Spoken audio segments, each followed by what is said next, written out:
Esto es una producción de Mindalia Televisión y Mindalia Radio, audiovisuales sin ánimo de lucro de Mindalia.com, para aportar conocimiento y crear conciencia. Mindalia.com, la primera red social de ayuda altruista a través del pensamiento.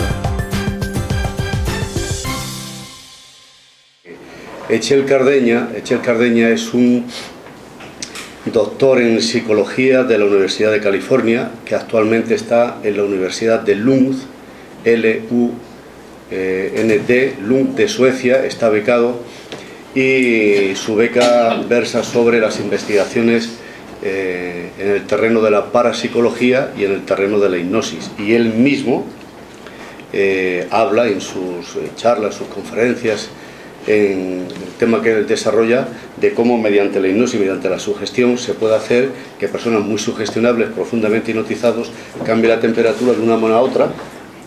No una diferencia muy grande, pero sí que es algo verificable que se puede hacer. O sea que con la mente podemos hacer cosas extraordinarias. La mente puede ser el infierno, la tierra, o el cielo, depende del uso que hagamos de la mente y depende del uso que hagamos de nuestras potencialidades, de nuestra creatividad, de nuestro poder. Dicen que tenemos más de 11.000 millones de neuronas cerebrales y más de 11.000 millones, que es un montón. Pues parece ser que nos capacitan, nos propician, nos permiten infinidad de cosas que normalmente no las hacemos, no las utilizamos, no las desarrollamos por falta de conocimiento o falta de práctica. O sea que potencialmente uno puede ser, de hecho es analfabeto cuando nace, y si estudia, va a un colegio y lo enseñan, sus capacidades cerebrales le permiten convertirse pues en una persona sabia, conocedora, con conocimientos, en un sabio. Si no desarrolla esas capacidades, si esas neuronas no las pone a trabajar, pues puede morir tan ignorante como ha venido.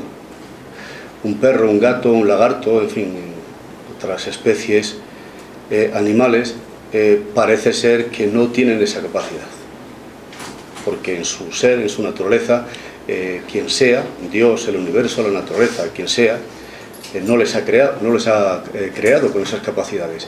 Pero a la especie humana, a lo que nos llamamos humanos, seres humanos, pues sí nos han dotado de eso, de la capacidad de dejar de ser lo que somos para convertirnos en lo que potencialmente podemos ser. Si apelamos a las filosofías antiguas, al esoterismo y a las religiones, nosotros todos dicen que somos dioses en potencia. Lo que nos diferencia de cualquier otra especie es que nosotros tenemos la posibilidad de ser algo más de lo que por naturaleza somos. Lo hacemos con unas determinadas capacidades, con unas facultades, con unas potencialidades que pueden ser o no desarrolladas.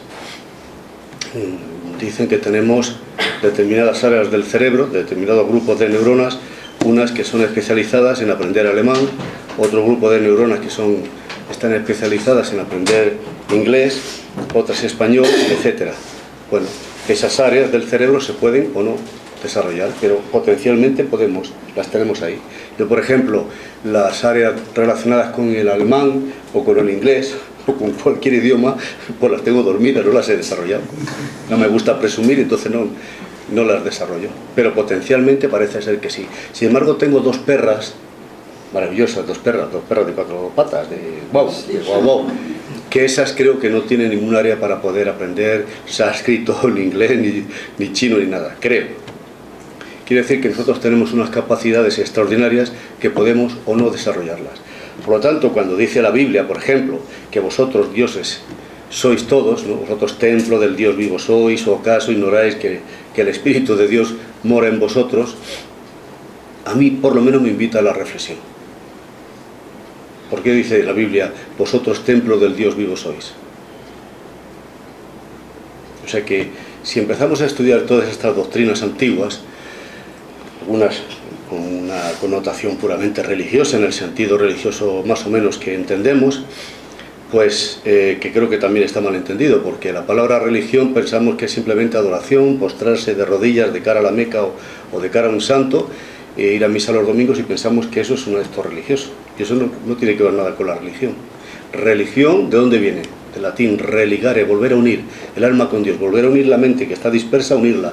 Sería el primer paso. Entonces, el proceso religioso es cuando tú concentras tu pensamiento, cuando concentras todas tus capacidades psíquicas, todas tus funciones psíquicas en un solo punto, ahí estás realizando un proceso religioso. Lo que está disperso, unirlo.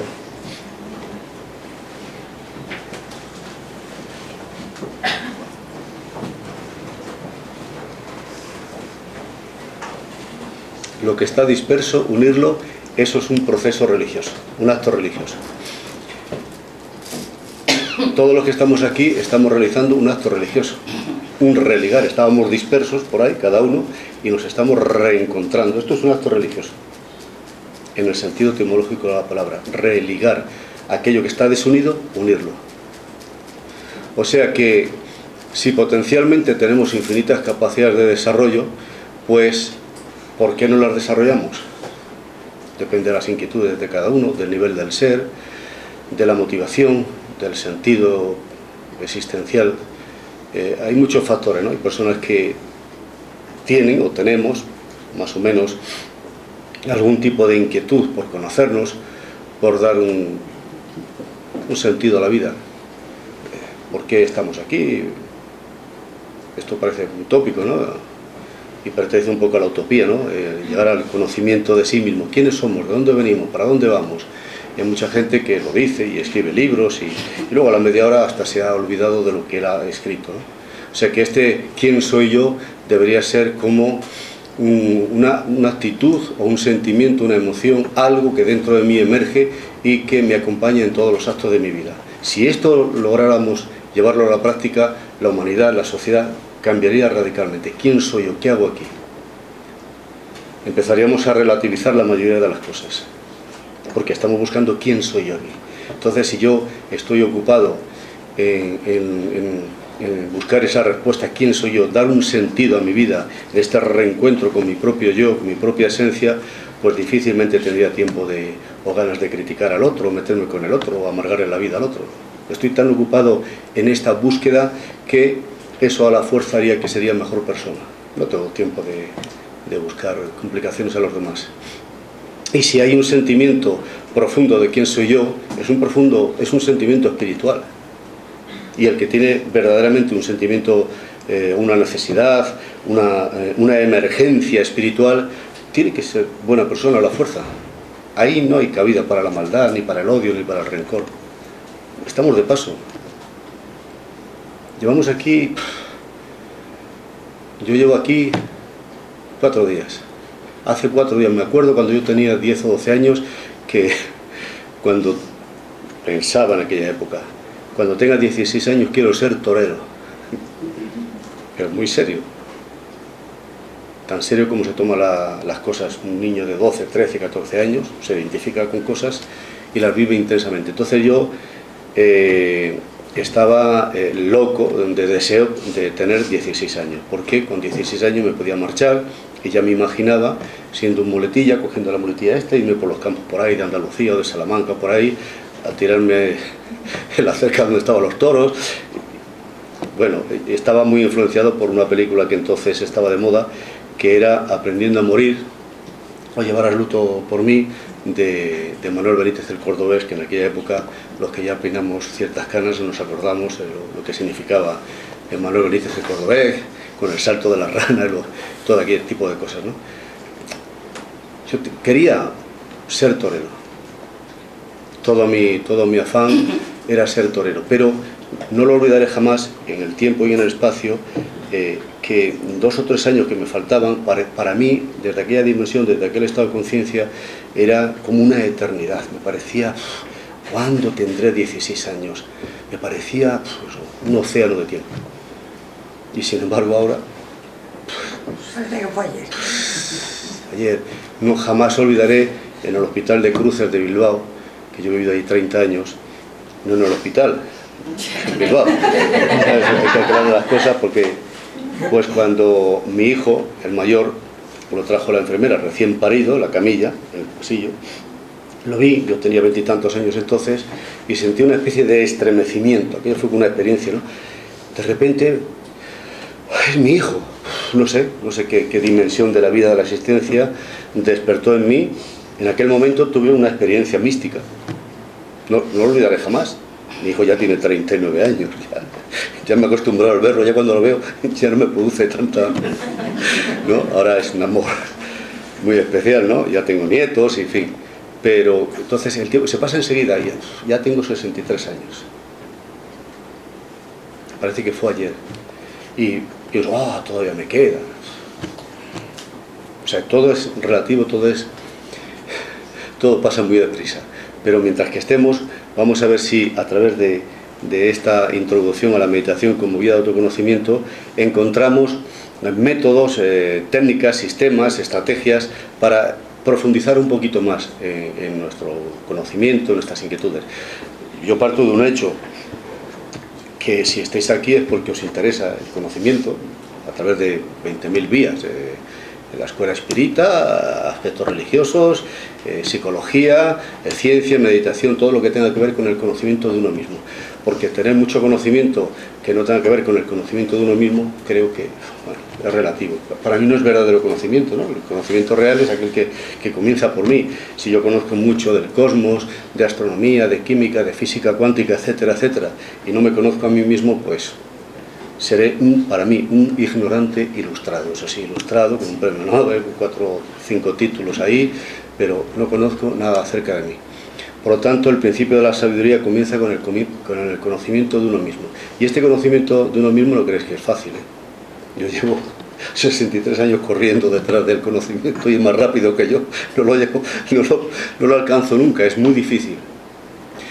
Entonces, la frase aquella de Sócrates, solo sé que no sé nada, pues comienza a hacerse una realidad, no es una simple frase, solo sé que no sé nada. Ahora, y parece una contradicción, si me comparo con el Horacio que quería ser torero, con el Horacio de ahora soy un sabio, soy un maestro.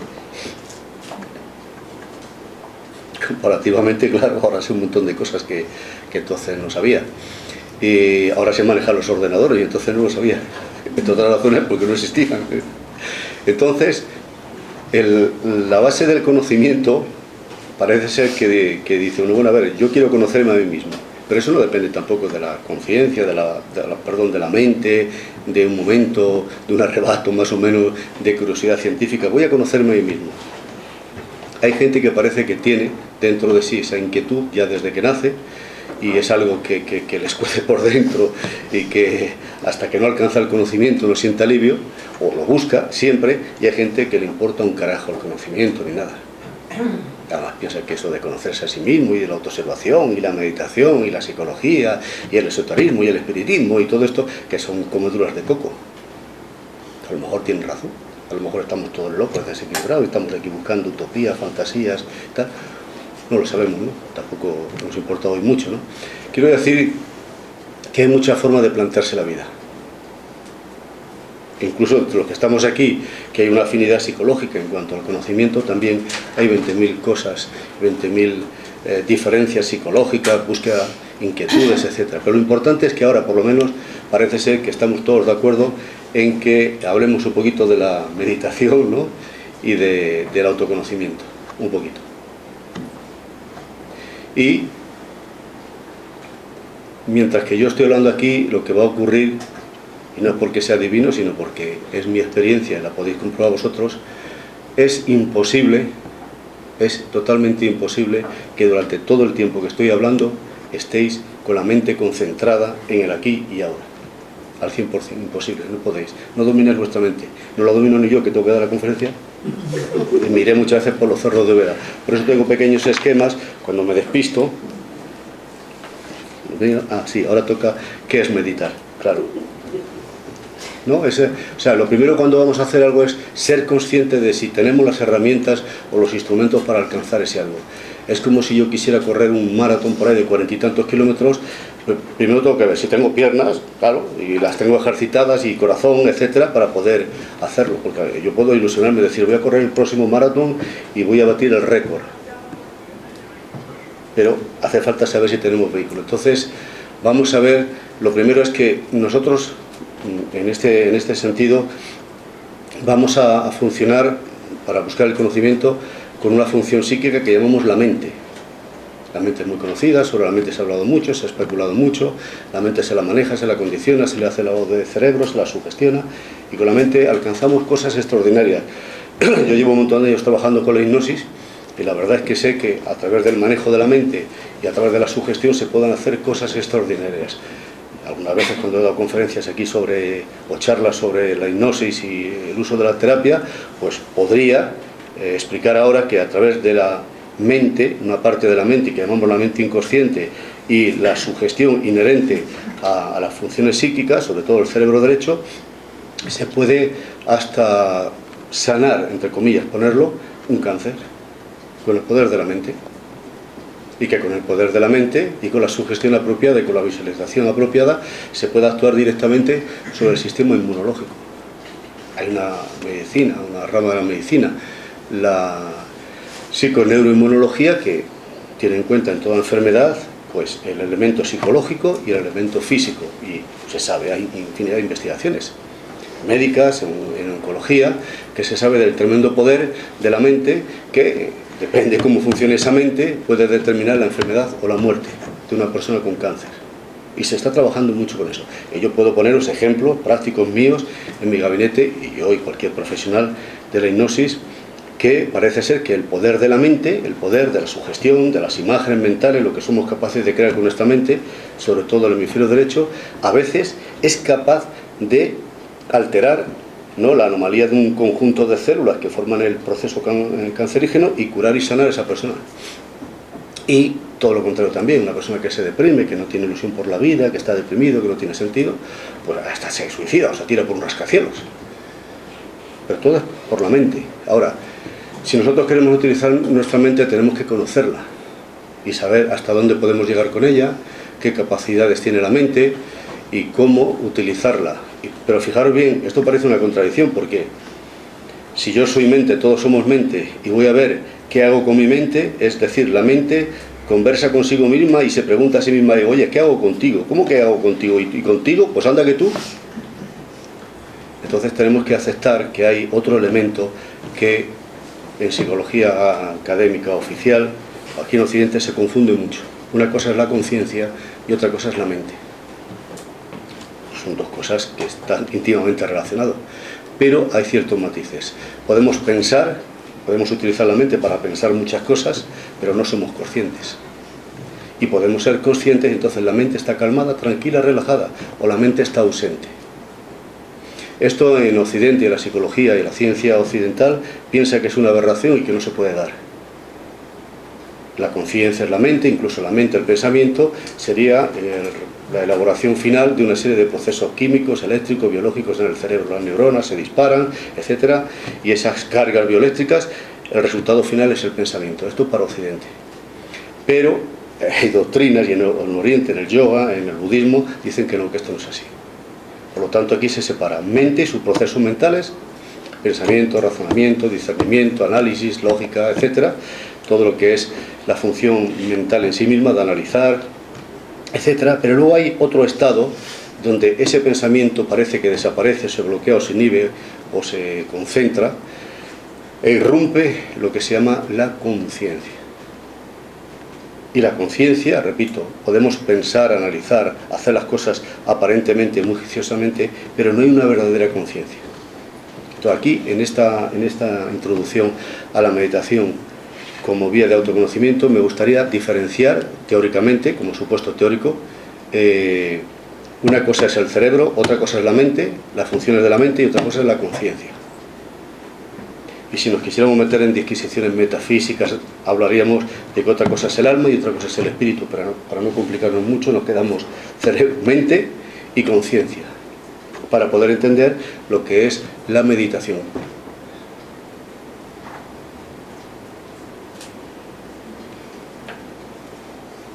Como introducción, ¿qué tal va la cosa? Bien. Vale, entonces estéis más o menos concentrados, estéis en todo momento escuchando lo que digo yo, porque a mí la mente se me ha ido varias veces. Admito, yo he estado tomando ahí una copita. Yo siempre que vengo a Madrid hay un ritual, voy a decir que es confesable. Es que cuando vengo aquí al centro espírita, voy a esa terracita que hay cuando es verano y me pido un chinchón. Perdóname ese pecado, Juan, pero es un chinchón dulce, que lo tengo arraigado. No me he atrevido nunca a confesártelo por si acaso. Cuando yo hice la mili, aquí, en la carretera Vicálvaro, el cuartel San Cristóbal, el regimiento de automovilismo de la Reserva General, donde yo hice mi gloriosa mili, cuando todavía Franco vivía, pues fui a Chinchón, al pueblo de Chinchón, a la alcoholera y tal, y allí me aficioné y cogí el vicio del chinchón. Si me quedo a Madrid, mi chinchoncito es. Este es un ritual que... Entonces, cuando estaba aquí hablando metafísicamente y tal, se me ha ido un poco la mente allí. Sí, además me han puesto una copa que... O sea, que si digo alguna tontería es por el chinchón. Sí. Entonces, fijaros bien. Por eso he dicho al principio, cuando van pasando los años, uno o se desanima de todo esto y te dejas llevar por la frustración, el desencanto, o crece cada vez con más necesidad, crece la necesidad de encontrar respuestas. En la mayoría de las filosofías, de las religiones, de las escuelas esotéricas, de los grupos, las escuelas, pues hay muchas respuestas, pero la única respuesta real, verdadera, auténtica es aquella, la que tú tienes dentro de ti. Cuando tú tienes ese conocimiento, cuando tú tienes esa intuición o esa experiencia mística o de conciencia que trasciende lo mental, lo físico, los conceptos, es una visión, es una intuición, una captación de esa realidad, pues entonces cuando empiezas a acercarte al verdadero conocimiento. Dicen las escuelas esotéricas que el verdadero conocimiento nunca jamás se ha transmitido a través de una conferencia, ni de la palabra, sino que siempre es de labios a oídos. Parece ser que hay un momento en que alguien está con el estado de conciencia tan elevado que puede captar lo que el maestro físico o espiritual le transmite al oído. Es un conocimiento que se transmite de labios a oídos de maestro a discípulo. Y dicen que es cuando el discípulo está preparado. Y para prepararse hay que trabajar y estudiar y hacer muchas meditaciones, muchas reflexiones y ser consciente y sobre todo tener la mente muy abierta, porque cuando la mente no está abierta, cuando uno coge una línea, una escuela, una filosofía, una doctrina y se encierra y en forma dogmática, está impidiendo la posibilidad de que le llegue información desde otras perspectivas. Por lo tanto, los dogmas religiosos o de cualquier escuela pueden ser muy buenos al principio, pero luego a lo mejor te impiden, ¿no?, que se abran las puertas y llegues a otro conocimiento. Entonces, además, teniendo en cuenta que pues, todas las doctrinas y todas las religiones, al fin y al cabo, las hemos creado nosotros, ¿no? Hablamos de Dios, etcétera, etcétera, todos se erigen portador de la voz de Dios. Pues, me gustaría saber quién es el que ha visto a Dios.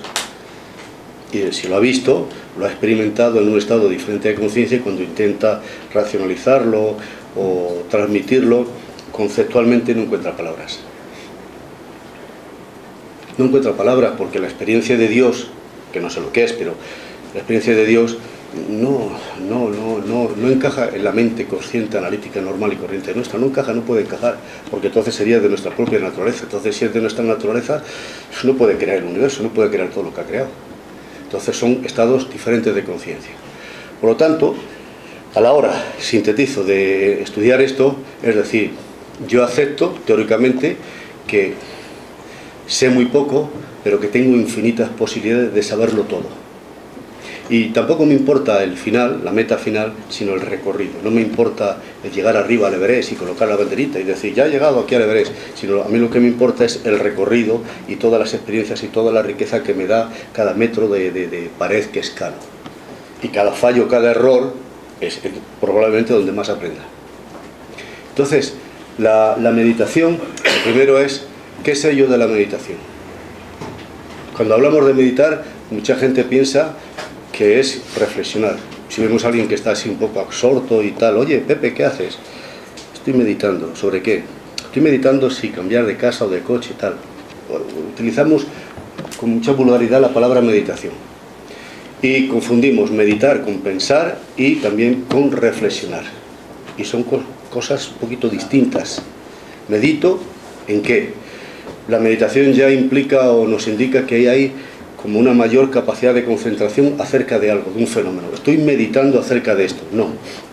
Estás pensando hay una mayor focalización de la atención en ese fenómeno y estás intentando reflexionar, y de la reflexión pues saldrá una conclusión de los elementos, de los componentes del fenómeno, o de la experiencia, o del problema, o del conflicto que tú tengas. Estás reflexionando, hago esto, no lo hago, he hecho esto, esto me ha traído estas consecuencias, aquí no he acertado, en fin, un pensamiento un poco más reflexivo, más profundo y más concentrado acerca de algo. Pero eso, sobre todo para Oriente, para el yoga, para el budismo zen, para estas doctrinas y para las verdaderas escuelas del pensamiento esotérico, eso no es meditar, es pensar detenidamente acerca de algo, está bien, es fijar el pensamiento, pero cuando tú intentas pensar en algo fijamente, concentradamente, te darás cuenta, mediante la autoobservación, y voy a hablar ahora de ello, que la mente está muy dispersa, que se dispersa constantemente, que es lo que nos ocurre a todos,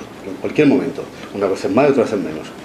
Y es que siempre están interactuando nosotros la mente consciente y la mente inconsciente. La mente consciente vuestra pues quiere concentrarse en lo que yo digo, lo que os digo os suscita cierto interés, respondéis o reaccionáis a las cosas que yo digo en función de vuestra propia experiencia. Habrá momentos que diga yo algo y sin daros cuenta o dándoos cuenta decía, tienes razón. Otra vez podéis decir, pues no lo entiendo. Otra vez, pues ahí no tienes razón. Es normal, ¿no?, que la mente reaccione así. Pero eso no es una meditación profunda, pero bueno, estamos intentando focalizar la atención en un punto que ya es el primer paso. La meditación, según estas doctrinas que llevan 3.000, 4.000 o 10.000 años estudiando la mente, y aunque parezca paradójico al inconsciente, y aunque parezca paradójico para la ciencia occidental oficial, y sobre todo para la psicología y la psiquiatría y los estudios de la mente, estas doctrinas antiguas y contemporáneas, como el yoga integral, Bhakti Yoga, Raja Yoga, Jnana Yoga, Kundalini Yoga, Karma Yoga, etc., todas las modalidades del yoga, no solamente el Hatha Yoga, el de las asanas, que es lo que más conocemos. Estas doctrinas, si tienen 10.000, 15.000 o 8.000, depende de los historiadores, de antigüedad, llevan varios milenios estudiando la mente, estudiando las profundidades de la mente, estudiando el inconsciente, y aunque, repito, resulte paradójico, dominándolo, controlándolo y poniéndolo bajo la acción del consciente. Esto para la psicología oficial, aquí en Occidente, la ciencia, es imposible. De entrada, la ciencia, y sobre todo en el campo de la psicología, ni tan siquiera acepta el inconsciente como una realidad, como un fenómeno en sí, sino como una metáfora. El mismo Freud no es un método científico para la psicología oficial, por ejemplo. O sea que imaginemos el conocimiento, la experiencia que tienen a través de miles de años los grandes yogis, los grandes investigadores que han cartografiado, que han excursionado, que han explorado los lugares más recónditos de la psique, han descendido, por decirlo coloquialmente, al inconsciente. Todos los componentes, todo lo que está en el inconsciente tiene una tendencia por su propia naturaleza a salir al consciente y ponerlo bajo la acción del consciente. Entonces, nosotros todavía estamos en pañales, estamos con las psicoterapias modernas intentando controlar hábitos, conductas educacionales, guiones de vida, en fin, la programación infantil, todo eso, intentando dominarlo y controlarlo un poquito, ¿no?, cuando hay una programación infantil negativa, hogares disfuncionales, en fin. Sin embargo, y eso del inconsciente ni se estudia, ni se analiza, ni se investiga, ni nada. Uno puede salir con 8 títulos de psicólogo y de máster en psicología de la universidad de no sé qué, y no tiene ni puñetera idea de lo que es investigar el inconsciente. Solamente las funciones cognitivas, en fin, la mente consciente y todo eso. Sin embargo, los yogis dicen, no, es relativamente fácil todo lo que nos determina educacionalmente, culturalmente, socialmente, familiarmente, miedos, complejos, todo eso es muy fácil de manejar, de transformar. Cuando tú entras en el inconsciente, accedes a todo el poder de la mente humana, porque entonces estás entrando en los dos niveles. Entonces estás entrando en lo que es la mente consciente, con sus razonamientos, sus procesos cognitivos, etc. Estás entrando en esos pozos oscuros del inconsciente que ni tan siquiera lo aceptan y no saben ni cómo manejarlo. Sin embargo, en el yoga y en el budismo, ¿no?, hay toda una literatura, todos unos cuerpos de doctrinas, de enseñanzas, de estrategias, de escuelas, de grupos que llevan milenios investigando técnicas concretas y específicas para entrar en el inconsciente, dominarlo, controlarlo, sacarlo que aflore a la luz del consciente, y entonces cuando se alcanza el verdadero conocimiento de uno mismo. porque uno ha entrado dentro de sí, conoce las profundidades de sí, las saca, las pone a la luz de la conciencia, y entonces se alcanza lo que llamaba Jung el self, la individualidad. El ser individual es, el individuo es cuando self, ¿no? El uno. Es cuando tú, el inconsciente, lo saca el yo total, no el ser, que hay muchas doctrinas, religiones, pues llaman el Atman, el ser, el Dios, el ser interno, en fin. Pero nosotros no conocemos nada de eso. Y cuando estamos meditando, ¿qué es meditar? Calmar la mente, relajarte un poquito, apaciguar, que ya tiene sus beneficios, pero aquí, repito, en estas doctrinas que creo que se les puede hacer un poquito caso, creo que merecen un poco de credibilidad, porque llevan miles de años investigando este tema, pues nos dicen que meditar es, primero, para poder alcanzar la meditación, que en yoga y se escribe como dhyana, para poder alcanzar la meditación o el estado de dhyana, primero hay que alcanzar el estado de...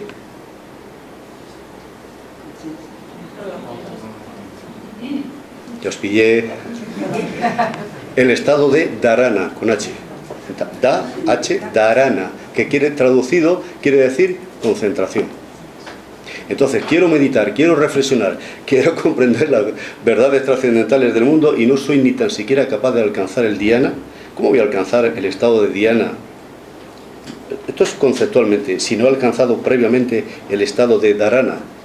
A ver, dime, que no entiendo estos términos. ¿Qué es dharana? Concentración. Ah, sí, ya me concentro. Mira, estoy concentrado aquí en el micrófono. Qué bien. Eso no es concentración. Conceptualmente, cuando la mente, todos los pensamientos, todo lo que es nuestra mente está concentrada en un punto, en este micrófono, todo, por dentro, por fuera, cuando todo está focalizado, cuando hay una focalización al 100%, solamente hay un pensamiento, solamente hay un objeto de concentración, de focalización de la atención, que es el micrófono. Cuando mi mente es capaz de concentrarse en el micrófono y todos desaparecéis, no quiero que desaparezcáis hasta que no termine la conferencia, pero esto es dharana, pero todavía eso no es meditar, porque hay un objeto, un pensamiento. Cuando desaparece ese pensamiento se alcanza el estado de dhyana, y cuando ya alcanza, no me digáis ahora qué es eso, porque en mi vida lo he experimentado, por desgracia. Ojalá yo pudiera flotar aquí como el Buda y hablaros telepáticamente, pero tengo que utilizar estos conceptos. Cuando he logrado este dharana, esta concentración, y luego hasta este pensamiento del micrófono desaparece, entonces es cuando se dice que alcanzamos el dhyana, que es la meditación. Cuando se alcanza la meditación quiere decir que no hay pensamiento. Por eso el pensamiento racional no puede entender estas cosas, porque no pertenece a eso. Es como por la noche cuando queremos dormir. Quiero dormir, que mañana tengo que madrugar, quiero dormir. Y quiero dormir con el pensamiento, con la conciencia. Pero la conciencia y el pensamiento no puede dormir. No es una función el dormir del consciente, es del inconsciente. Cuanto más pensamos en dormir, menos lo conseguimos. ¿Por qué? Porque quiere dormir, ¿quién? La mente consciente, que no es su función. Deja que la mente se vaya. No me des... La lata, hombre, vete por ahí, vuela. Y entonces el inconsciente, ¡pum!, cuando ya te has metido en el sueño, porque es su función. Bueno, pues entonces, cuando yo alcanzo el dhyana, alcanzo la meditación, es que ya no hay ningún pensamiento. Y hasta este pensamiento, porque es un pensamiento, una imagen, desaparece también. Y entonces irrumpo el dhyana. ¿Y del dhyana qué viene? Según el yoga, por ejemplo, siguiendo el yoga. El samadhi, el satori, la experiencia del vacío iluminador, el estado Buda, el éxtasis de Santa Teresa y San Juan de la Cruz y todos los místicos, es que desaparece la actividad mental y se entra en un estado de conciencia donde uno es todo y uno tiene una fusión y una experiencia, según dice los místicos de todas las latitudes, los 4 puntos cardinales vienen a decir lo mismo, o utilizar lo que si dharana, que si éxtasis, que si budismo, vienen a decir lo mismo. Hay una experiencia que trasciende los sentidos, que está más allá del cuerpo, de la mente, de la razón, todo. Esa es la verdadera meditación. Y ahí es cuando se experimenta la realidad. Ahí uno se fusiona con todo. Ahí somos todos, no hay diferencias. Ahí uno es río, es árbol, es pájaro, es montaña, uno es todo, es una conciencia con los demás seres humanos. Por eso todos esos grandes maestros siempre han traído doctrinas maravillosas de amor. El Cristo, el Buda, el Lao Tse, todos. Pero, ¿dónde está el problema? que esas experiencias místicas trascendentales que no encajan en los conceptos mentales, en la capacidad de pensar, razonar, discernir, en entenderlo, pues cuando intentan llevarlo a la práctica, llevárselo a la gente nos tiene que hablar, nos tiene que transmitir eso, nos tiene que enseñar en forma conceptual, conceptos, metáforas, símbolos, y a partir de ahí ya la liamos. Lo interpretamos de 20.000 maneras. ¿Cómo podemos interpretar una experiencia del Buda, de la iluminación, el conocimiento absoluto, más allá de la mente? Pues no puedo. Tenemos que utilizar metáforas, formas simbólicas, metafóricas, para poder representarlo, ¿no? Fijaros bien que incluso se hacen alusiones a experiencias sexuales para poder comprender ciertas experiencias místicas, como experiencias que están más allá del razonamiento, del discernimiento. Bueno, esto sería un poco como una visión así, un poco difícil. Y joder, pues lo tengo claro, si es tan difícil ya ni lo intento. Me voy a tomar un chinchón, que no será el samadhi, pero un buen ratito he tenido ahí. No, en serio, porque además me permitía, en este reencuentro con mis años mozo, cuando hacía la mili y todas estas cosas, me vuelven 20.000 emociones, recuerdos, etcétera, etcétera. Pues estoy sentado tranquilamente y me convierto en una especie de privilegiado y de observador de la gente. La cantidad de gente variopinta, rara y extraña que deambula alrededor nuestro. Digo yo, me gustaría ser poeta o escritor para poder expresar en un libro todo lo que me transmite esta cantidad de gente. Por su forma de caminar, de sonreír, de las ropas que llevan, las cosas, ¿no? Gente estrafalaria de todo tipo, en el sentido coloquial, ¿no? Y yo me observo, los estoy observando, e intento además, me viene como, trato de esto es a lo mejor un poco de arrogancia por mi parte, trato de incluso de intuir, de captar cómo son, cómo piensan, por la forma de caminar o de mirar o de sonreír, los camareros, las camareras, las cosas que dicen, la gente en función de cómo se sienten psicológicamente, si orgullosos de sí mismos, con miedo, así caminan, ¿no? Como el cuerpo es la expresión de cómo se siente uno por dentro, ¿no? Bueno, pues entonces me he levantado y he dicho, no, venga, hay que intentar una vez más, como Edison, que aunque hizo 1.000 y pico, 2.000 ensayos con la bombilla, él decía que no era un fracaso, sino que era una experiencia más, hasta que consiguió, mira, gracias a que no se rindió, pues tenemos la bombilla. Y hay una cosa que nosotros también nos parecemos a Edison y a todos estos grandes personajes de la historia. Todos los que estamos aquí, alguna vez, en alguna de las actividades que hemos tenido en nuestra vida, no nos hemos rendido. Pero os puedo asegurar que todos somos, como en ese sentido, como robots programados. Todos estamos regidos por los mismos arquetipos, por las mismas tendencias, por los mismos instintos, por las mismas pulsiones, por los mismos actos mecánicos. Todos los que estamos aquí hemos intentado cientos de veces algo, cientos de veces no nos ha salido, aparentemente era un fracaso, pero nunca jamás hemos desistido. ¿A qué no os ha visto? ¿Cuál? Dejar de respirar. No. Todos, cuando éramos pequeñitos, todos, y que no me chule nadie diciendo que ya salió del vientre materno, que corría un maratón, caminar. Todos hemos intentado ponernos de pie 1, 2, 3 miles de veces. Nos hemos pegado morradas, nos hemos caído, y lo hemos intentado. Y hasta que no lo hemos conseguido, no hemos parado. Y hemos intentado correr, nos hemos caído. Es igual, porque si a la tercera, a la cuarta o quinta vez que hemos fracasado hubiéramos desistido, pues hubiéramos venido algunos a 4 patas. Y eso es lo que tendría que regir nuestra vida en todo. Quiero esto y hasta que no lo consiga no paro. Oye, que lo has intentado 1000 veces.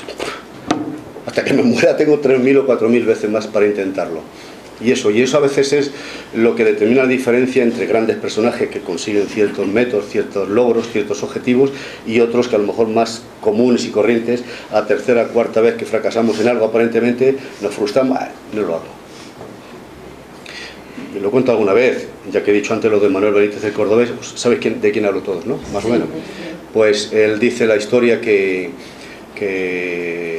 la última vez, aparentemente, que fue a intentarlo, se despidió de su hermana, que vivía en la más completa miseria, allí en un pueblecito en Lora del Río, en Sevilla, sus hermanos, pequeñajos allí medio muertos de hambre, su hermana, y sus sobrinos, perdón.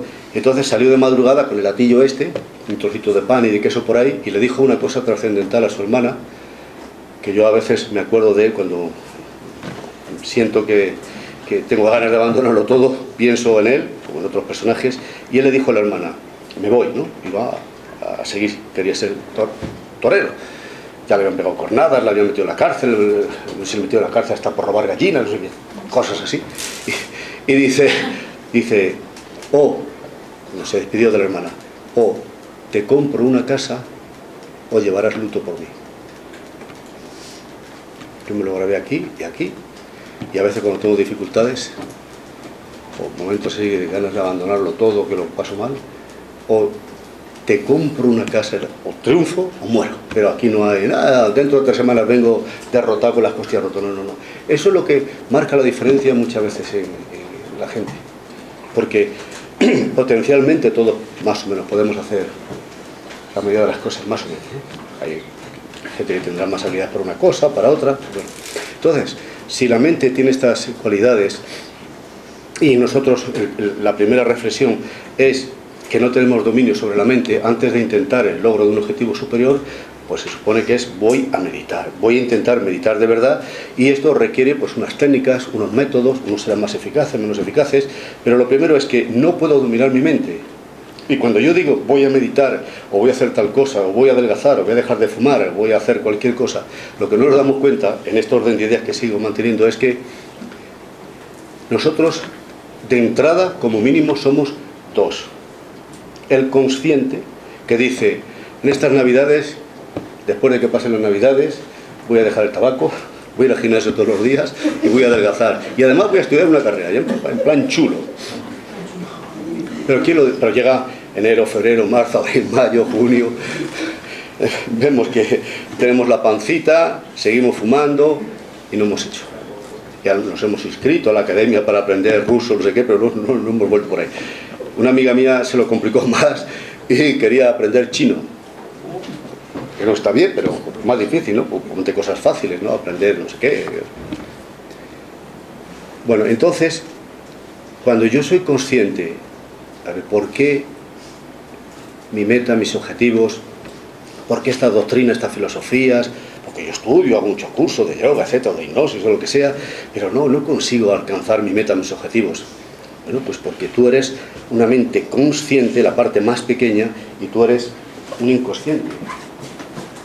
Entonces, esta es una cosa que no tiene tampoco mucha validez, pero bueno, se dice, ¿no? Un 5% de conciencia y un 90 y tantos por ciento de inconsciencia, pulsiones, instintos, un montón de cosas. La mente sería esto. Se puede discutir, ¿no? Entonces, con la mente consciente, con el 5% o lo que sea, pues intentamos hacer algo. Un firme propósito, porque nos vemos al espejo, nos vemos gordos, esto no puede ser, voy a adelgazar, voy a hacer esto. Pero, ¿por qué no lo puedes llevar a la práctica? Porque el 90 y tantos por ciento, que es inconsciente, le importa un comino. Tú no lo pasa bien con su cervecita, con sus gambas, con su jamoncito, con su salviada, con sus historias. Claro. Entonces, imaginemos una persona así tan dividida y que no tenga un mínimo de control, ¿cómo va a meditar?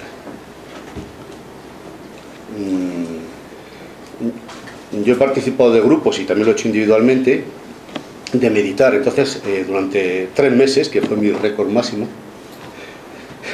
pues estaba en un centro de capacitación que llamábamos el monasterio, que no era un monasterio, una abadía, una masía en Barcelona, en un pueblo que se llama Sentmenat, no sé si os suena alguno, cerca de Caldas de Montbui y tal, y una masía, pero los que estábamos allí estábamos en plan de meditación, en plan monjes, vida monástica, y al director del centro, el que nos enseñaba, le llamábamos abad, pero no era un abad, y nosotros llamábamos como los monaguillos, porque no, pero tuvimos 3 meses allí. Y por la mañana nos habíamos propuesto un trabajo.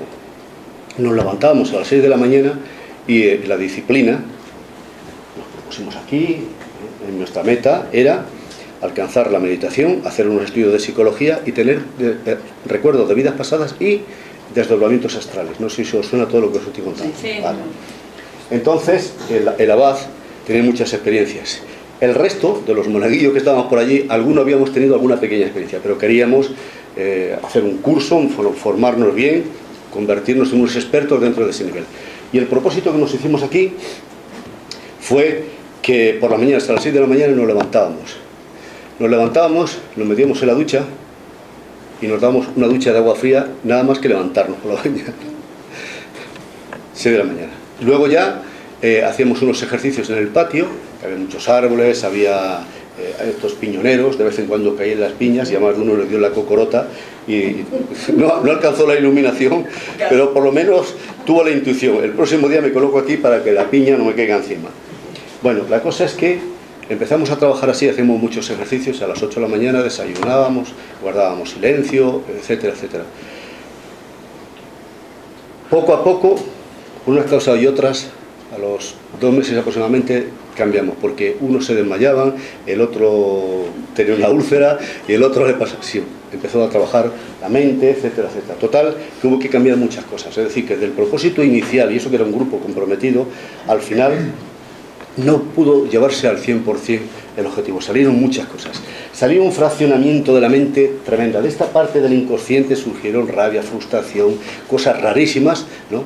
Que el abad tuvo que coger a 2 de ellos y decirle que se fueran, que fueran al psiquiatra, que fueran porque él pensaba que tenían un cuadro de esquizofrenia, en fin. O sea, ¿qué quiero decir esto? Y eso que éramos un grupo, se supone que comprometidos. No tenemos dominio ni control, no sabemos lo que puede surgir en nuestro interior. Yo casi me cabreo con él porque para mí hizo algo que no se lo puedo perdonar, y es que me prohibía tomarme mi cafetito por la mañana, que para mí era sagrado tomar un café. Pues el tío decía que no, que como mi ego quería café, pues que no tomara café, y hasta ahí no podíamos llegar. O sea, quiero decir que hasta los más mínimos detalles y chorradicas de nada, a veces en ciertos contextos que uno tiene mucha frustración y está sometido a mucha disciplina, muchas cosas que te sacan de tus hábitos, de tus costumbres, te meten en una situación que no sabes ni por dónde salir. Luego además se le ocurrió al abad la idea peregrina de 15 días de ayuno. Nos explicó científicamente, es muy sano. Muy sano. Vosotros sabéis la cantidad de tiempo físico, psicológico, emocional, etcétera, que dedicamos a la comida. Entre comprar, y sabéis el vacío, el no sé qué hacer, no sé cómo rellenar esto, la cantidad de horas que dedicamos a la comida cuando dices, no como. Que es agua, un poquito de limón y se acabó. Yo me escondía, me tomaba un café, pero pecado venía. ¿Qué hago? ¿Qué pienso? ¿Dónde me meto? No hay comida. Es tremendo. La comida para mí, el ayuno aquel, tremendo. No, el problema no fue el hambre, las ganas de comer. Segundo, tercer día, eso desaparece las ganas de comer. Es el espacio. ¿Qué hago? Meditar. Ya estaba de meditar hasta. Leer, ya estaba hasta aquí. Ejercicios, hasta aquí. Imagínate tú, 3 meses metido en un monasterio allí, estábamos 16 o 17 personas viéndonos constantemente. Luego, además, encima también la idea peregrina del abad era que no podíamos hablar. Que también hablar la cantidad de rollo de tiempo, no hablas. Vale. Solo se permitía que a la hora de la comida, cuando estábamos comiendo, si tú querías pan y el pan estaba, dice, pan por favor, tomar en mano, como místicos, gracias. ¿Y ahora qué? A comer y a masticar. A las 10 de la noche nos metíamos en la cama. Bueno, algunos nos metíamos bien porque íbamos con nuestra parejita, pero que tampoco. Entonces nos practicábamos el desdoblamiento astral. Y yo me acuerdo que, claro, con 15 días de ayuno tienes desdoblamiento astral y tienes de todo, del hambre que pasas. Bueno, tiempo y espacio, que no sabes qué hacer el tiempo, no sabes que ahora que las 2, de 2 a 4 estamos acostumbrados a comer, a hacer la limpieza y tal y cual, y luego ya a las 4 una siestecita y luego ya a las 5 a las 6 otra vez la meditación. ¿Y ahora qué hago? ¿Dónde me meto? Bueno, te metes a la calle, estás harto de estar en la cama. Bueno, cuando hacíamos el desdoblamiento astral, yo me acuerdo que llevaba pues aproximadamente un mes. Todas las noches hacíamos unos ejercicios, unas transmutaciones sexuales y unos mantras, unas vocalizaciones, concentrar con los mantras, una combinación fonética que produce ciertos efectos anímicos, espirituales, tal, y para salir al astral, ¿no? Y unos ejercicios, hay un mantra muy conocido que es el mantra faraón, ¿os suena alguno? Entonces,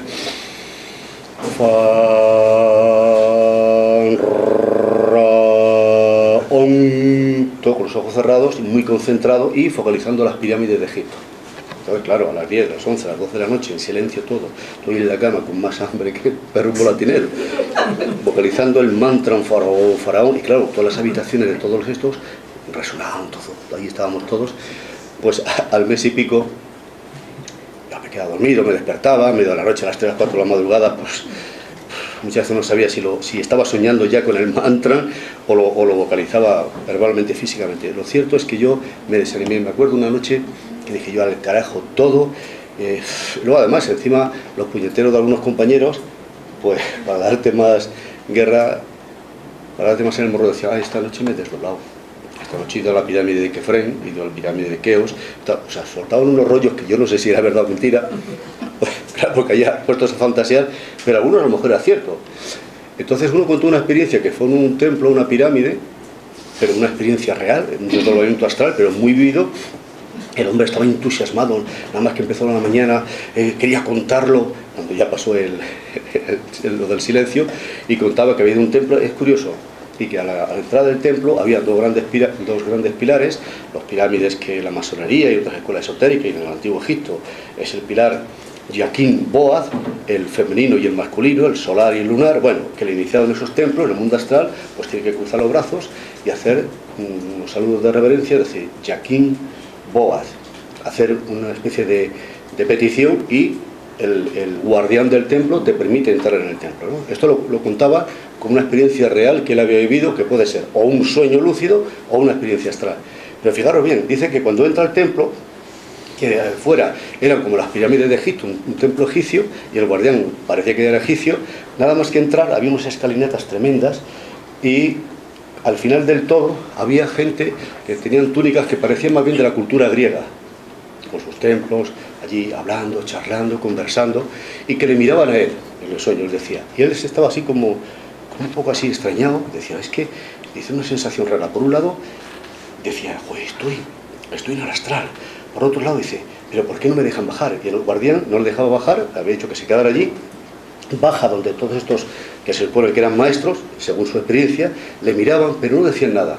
Y dice que había un impasse de espera muy grande que lo llenaba así como un poco de angustia, porque no sabía qué hacer.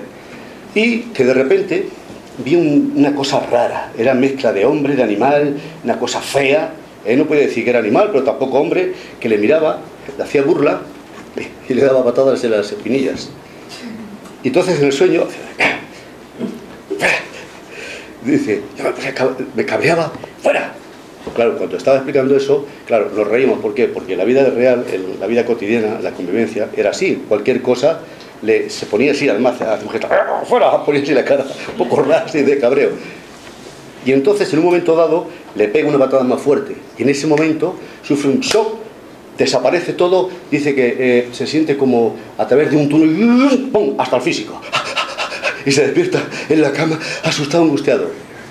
Traducción: en ese mundo astral te han dado una oportunidad de darte un conocimiento, una enseñanza, pero te han puesto a prueba. Tu intolerancia, tu frustración, el no prestar atención a los demás, el ser muy egoísta y el cabrearte por todo, pues es una prueba. ¿Quieres recibir conocimiento? Hombre, si tienes ahí esa rabieta, esa mala leche, ¿no?, que cualquier cosa te altera, que no tienes paciencia, que no tienes tolerancia.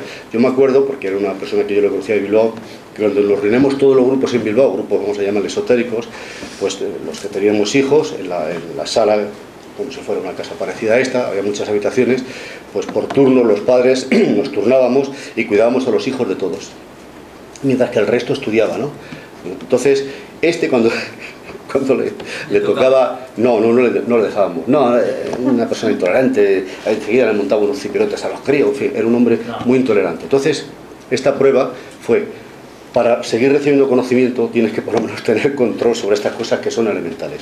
Cuando estamos meditando, si lo traemos al ejemplo que hemos puesto aquí, hasta que tú no domines ciertas funciones, ciertos fraccionamientos, ciertos despistes, ciertas distracciones de tu mente, no puedes obtener una experiencia superior, ni puedes hacer nada.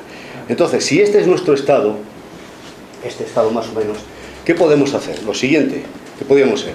Bueno, pues vamos a ver qué es lo que tenemos que hacer para empezar a conocer un poco la mente, que es el vehículo a través del cual podemos llegar a un estado superior de conciencia que se llama meditación y una experiencia trascendental. Bueno, vamos a hacerlo, vamos a poner nuestra disciplina. Hay metas y utopías más grandes, de llegar al Himalaya y recorrer el mundo en bicicleta, no sé cuánto, y no sé, en 40 días recorrer el mundo en globo, y, ¿no?, según la historia esta de Julio Verne. Y, bueno, pues hay una meta, vamos a alcanzar la meditación, vamos a ver, ¿qué es lo que tenemos que hacer? ¿Cuál sería el mejor sistema? Si nos han dicho que con la mente no, porque la mente se despista, una parte consciente, una parte inconsciente, la mente se fracciona, no podemos dominarlo, ¿qué es lo que podemos hacer? Primero, ¿cuál es el método que utiliza la ciencia en general para conocer algo? Yo tengo que conocer mi mente. Y esto, tengo que conocer si esto es así en mí. A mí me lo puede decir el científico más sabio, el psicólogo más sabio, Buda mismo me puede explicar todo esto, pero hasta que yo no lo experimente no lo creo. No lo creo, no, como rechazo, bueno, vale. Todo esto del yoga y tal, que lo he puesto allí, lo he expuesto aquí como autoridad, no. Hasta que yo no lo experimente no sé si es cierto o no, pero me merece respeto y es una autoridad para mí en la que yo fijarme. Bueno, entonces, ¿cuál es el método para la meditación? ¿Cuál es el método que utiliza la ciencia para conocer algo? Observación, ¿no? Por ejemplo, si yo quiero conocer la naturaleza de este micrófono, de qué material está construido, etcétera, etcétera, cómo funciona, tengo que observarlo. Y la ciencia en general, para estudiar los fenómenos de la naturaleza, ¿qué instrumentos suele utilizar? Investiga, pero ¿qué instrumentos concretos y específicos? La mente. La mente es el vehículo a través del cual tú experimentas todo. Mediciones. Por ejemplo, primero, sintetizando todo, hay dos naturalezas, la inmensamente grande y la inmensamente pequeña. Los cosmos, las galaxias, las estrellas, etcétera, etcétera, la Tierra, los árboles, las montañas, lo grande, y lo infinitamente pequeño, que serían los átomos, etcétera. Pues entonces, estoy sintetizando mucho y simplificando, para estudiar lo inmensamente grande estudiamos con grandes telescopios, por ejemplo, pero si es lo pequeño, pues son microscopios. Pero es observar, observamos y después la mente con sus teorías, con sus conceptos, con sus mediciones, etcétera, pues sacar una conclusión, acertada o no, pero bueno, más o menos, hemos investigado, tal. ¿Qué método? Pues hemos utilizado el telescopio, hemos utilizado el carbono 14, vale, y llegamos a una conclusión.